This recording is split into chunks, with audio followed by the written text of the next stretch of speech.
महाराज, ये लोग जोर जोर से फरियाद कर रहे हैं। कहते हैं नगर में कोई खतरनाक चोर घूम रहा है। सलाम शहंशाह आलम, बताइए आपके आने का कारण। जहाँ पना, नगर में एक चोर आया है जो हर घर से कीमती जेवर और धन चुरा लेता है। हमारी जान और माल दोनों खतरे में है हुजूर। क्या? हमारे नगर में चोरी, और वो भी बार बार? कौन है वो जो अब तक पकड़ा नहीं गया? महाराज, हमने बहुत कोशिश की पर वो पकड़ में नहीं आता। हुजूर, ये कोई मामूली चोर नहीं, ये भेष बदलने में माहिर है। भेष बदलने वाला? कई बार वो व्यापारी बनकर व्यापारियों के ही घर में घुस गया और फिर सब साफ।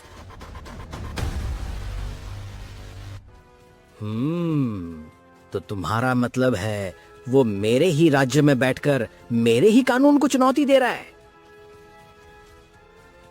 जी महाराज, और उसकी सबसे बड़ी बेशर्मी तो ये है कि वो चोरी से पहले चिट्ठी डालकर चेतावनी देता है। चिट्ठी? वो भी चुनौती देकर चोरी करता है? जी, वो कहता है तुम्हारे पहरेदार बस नाम के हैं, मैं फिर भी चोरी करूंगा। बस करो, मूर्खों की तरह उसके किस्से मत सुनाओ। अगर वो चोर जल्द नहीं पकड़ा गया तो कोतवाल को रोज 200 कोड़े इनाम में मिलेंगे।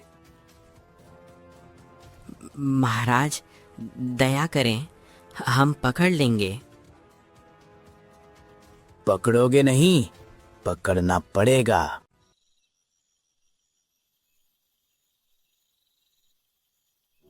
रात का समय व्यापारी अपने घर की तिजोरी के पास संदूक रख रहा है।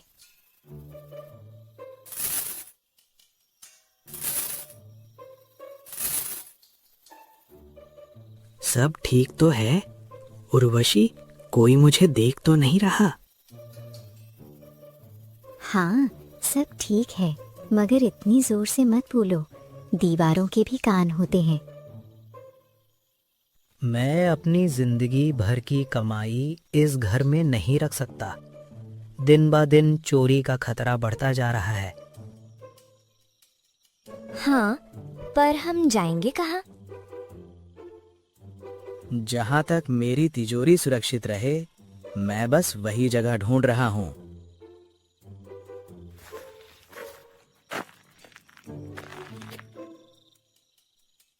पहरेदार गोकुल दरवाजे के पास बैठे बैठे सो रहा है।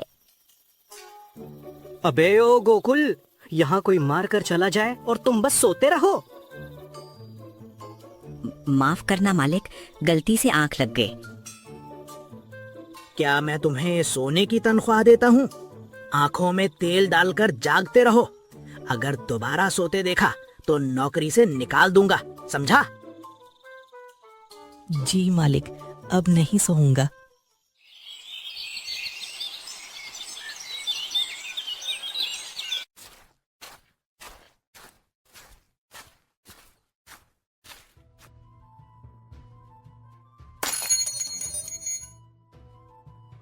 हाय प्रभु, मारो गयो, लूट ले गयो, तिजोरी में झाड़ू मार गयो।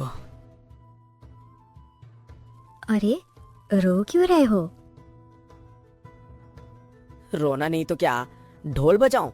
पूरी तिजोरी खाली पड़ी है। हाँ, कल आप ही तो तिजोरी साफ करके गए थे। मैंने कब? कल तो मैं गांव से बाहर था। पर आप ही तो रात में संदूक भर कर ले गए थे। ये कैसे मुमकिन है? मैं परसों दोपहर से कल सुबह तक बाहर था, फिर मैं अपने घर में चोरी कैसे कर सकता हूँ? तो फिर वो चोर? जिसका डर था वही हुआ। अब तो बर्बाद हो गए। मोहनदास अपनी फरियाद लेकर राजमहल पहुंचा।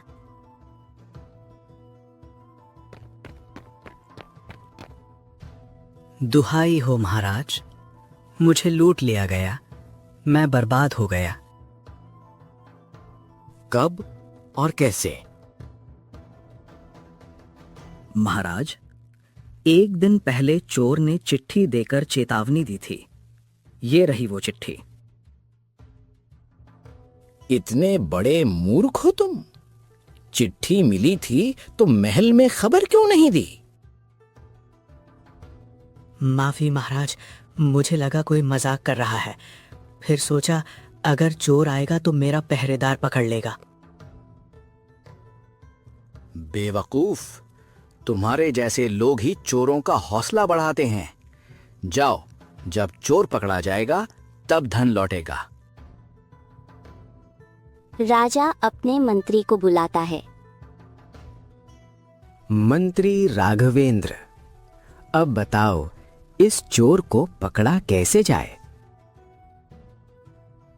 जहांपना, इस चोर को पकड़ने के लिए जाल बिछाना पड़ेगा। सीधी तलवार से नहीं, बुद्धि से जीतना होगा। कहते हैं वो भेष बदलने में माहिर है। तो हम उसकी सबसे बड़ी कमजोरी पकड़ेंगे महाराज, उसका घमंड। कैसे? एक भव्य जश्न करवाइए और राज खजाने का सबसे कीमती रत्न सूर्यकांत मणि नुमाइश के लिए रखवा दीजिए। क्या वो इतना साहस करेगा कि महल में आए? जहां पन्हा अहंकार आदमी को अंधा कर देता है, वो आएगा, जरूर आएगा। मंत्री धीरे से राजा के कान में कहता है। महाराज, एक विनती है, जश्न के दौरान कोई भी व्यक्ति उस रत्न के पास नहीं जाएगा। और मैं?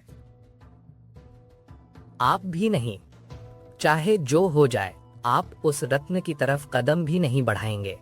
और ये बात रानी साहिबा को भी बताइए। ठीक है मंत्री।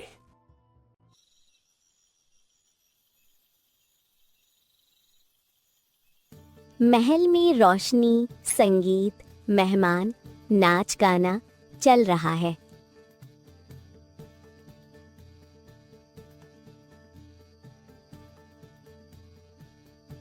महाराज, आज का जश्न तो गजब का है। बस मन किया, सबको एक साथ बुला लिया। ये तो आपकी दरियादिली है।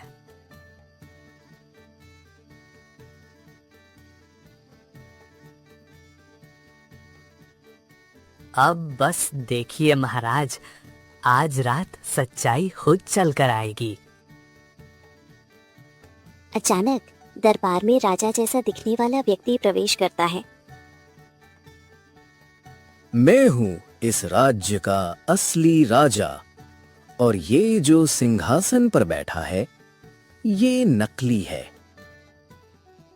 दरबार में खलबली। कौन है तू? हमारे महाराज की शक्ल में क्यों आया? तुम सब अंधे हो, असली राजा मैं हूं। गिरफ्तार करो इसे।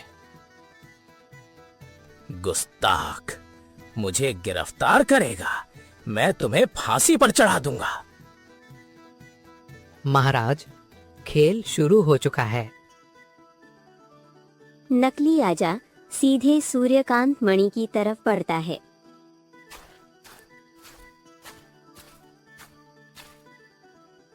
रुक जाओ, कोई भी व्यक्ति उस रत्न के पास नहीं जाएगा। क्यों नहीं? मैं राजा हूं। राजा वही होता है जिसे नियम पता हो, और नियम ये है, जब तक सच्चा फैसला नहीं होगा, रत्न अपनी जगह पर रहेगा। नकली राजा गुस्से में झपट्टा मारता है।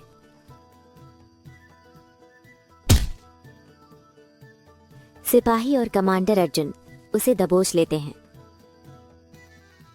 छोड़ो मुझे, तुम सबको खत्म कर दूंगा। अब बोलना, कहाँ है वो चोरी का माल? मुझे नहीं पता। सिपाहियों, तलाशी लो इसकी।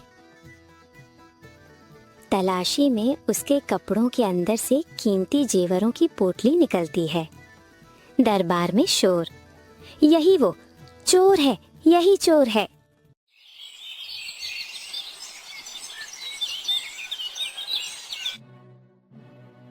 तो यही था वो भेष बदलू चोर। महाराज, आपने हमें बर्बाद होने से बचा लिया। इसमें मेरा नहीं, मेरे मंत्री राघवेंद्र की बुद्धि का कमाल है।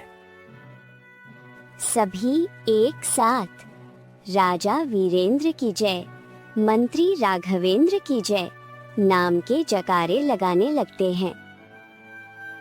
राजा मंत्री से अकेले में पूछता है, मंत्री, तुमने उसे पहचान कैसे लिया? जहांपना, मैं उसे तभी पहचान गया था जब उसने आपको घर जाने को कहा। इससे कैसे? क्योंकि असली राजा अगर होता तो मुझसे पूछता, चोर आया क्यों नहीं, पहरेदार कहाँ है, सब कुछ इतना शांत क्यों है। पर वो डर गया था। उसकी भाषा में राजा की अकड़ थी, पर राजा की समझ नहीं। और वो रत्न वाली बात? महाराज, मैंने पहले ही कहा था, कोई उस रत्न के पास नहीं जाएगा। चोर को ये बात समझ नहीं आई और वही उसकी आखिरी गलती बन गई। तुम सच में मेरे राज्य का सबसे कीमती रत्न हो मंत्री।